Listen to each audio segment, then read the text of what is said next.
Are you ready for sustainable tire production? Difficult times require an analysis of processes and consequently a development of new strategies, so you can get back into action.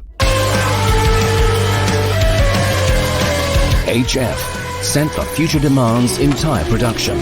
Join us for iTech 2020 Virtual Edition on September 10th, 12 p.m.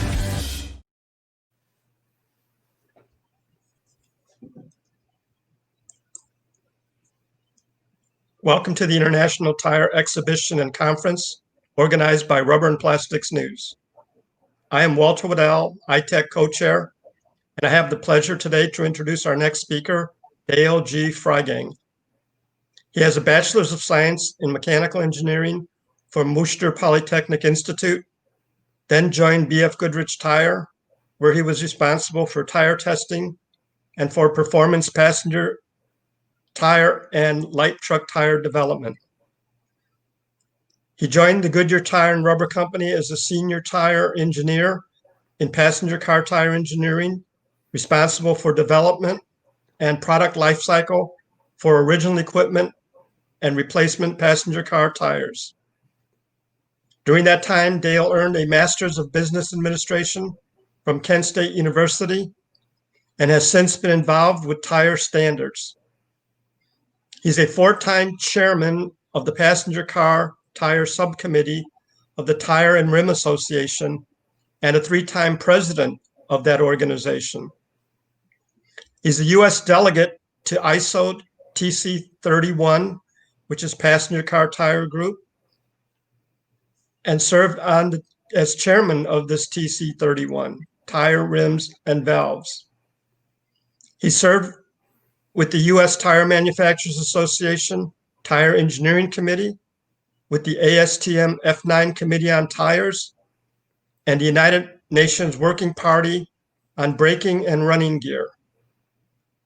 Currently, Dale is Chief Tire Standards and Regulations Engineer at Goodyear and will discuss an overview of two related passenger car tire ASTM standards, F09 and F1016. Dale? Thank you, Walter. So I will give a very brief overview of these two related passenger car tire standards based on tread depth and tread life projections. ASTM F421 is a standard test method for measuring groove or void depth in passenger car tires. This was originally approved in 1975 and last revised in 2015.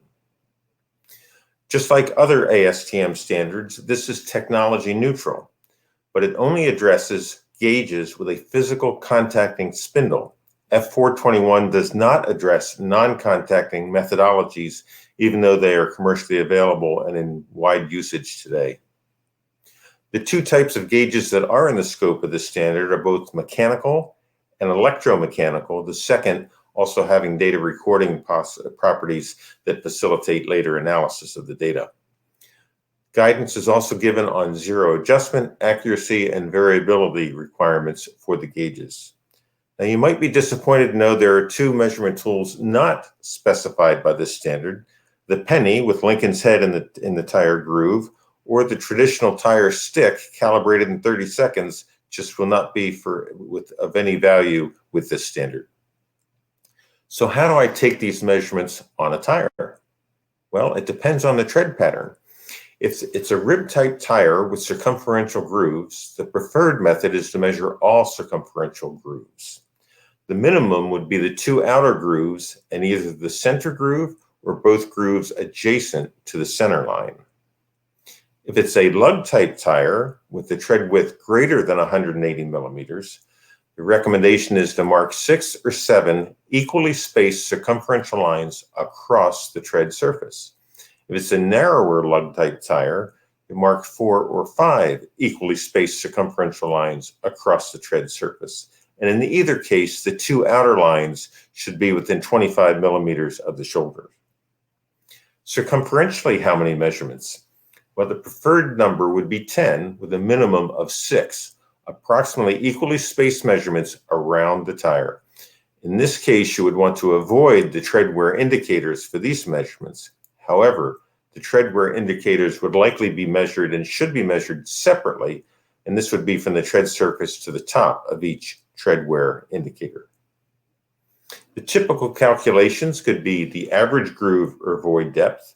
This would be the arithmetic mean and standard deviation if desired of all measurements of one groove or one circumferential line. You could also do the average tread depth, which would be the arithmetic mean of all the measurements, excluding tread wear indicators. Guidance is also provided for the report content and format, such as having the data in columns to facilitate further analysis. Now what? What do I do with this data? Well, you can purchase ASTM F1016, which is Linear Tire Tread Wear Data Analysis. Or if you're already an ASTM member, you can just download it. F1016 is a standard practice for linear tire tread wear data analysis. This standard was approved in 1986, last revised in 2007. This standard was established specifically to analyze the data recorded from F421, which we just reviewed. The definition for linear tread wear is essentially constant rate of wear after the tire break-in.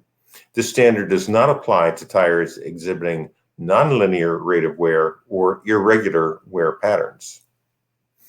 The standard provides a procedure to use regression analysis to assess tire tread wear performance.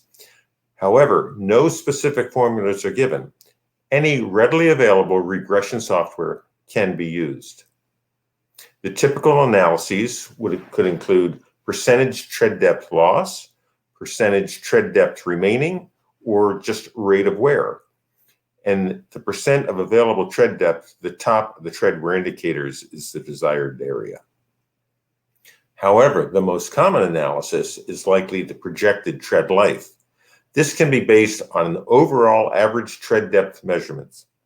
However, there's also the option to use just the fastest wearing groove.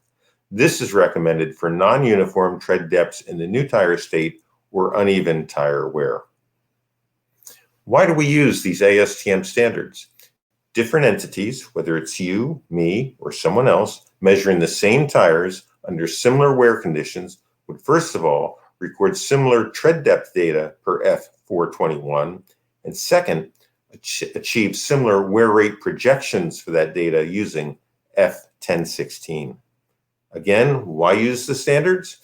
ASTM international standards are developed to help provide repeatable and reproducible results for all users. Thank you.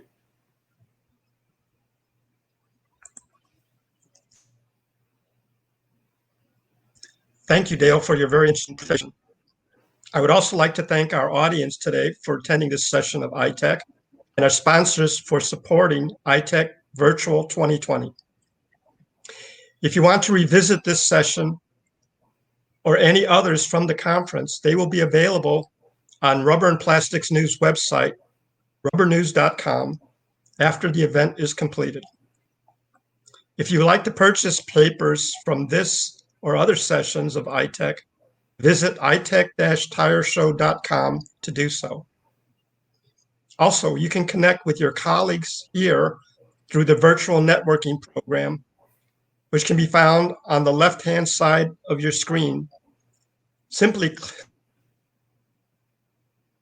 click on the Meet icon to start with fellow iTech attendees. Again, thank you all for joining us this afternoon. Bye.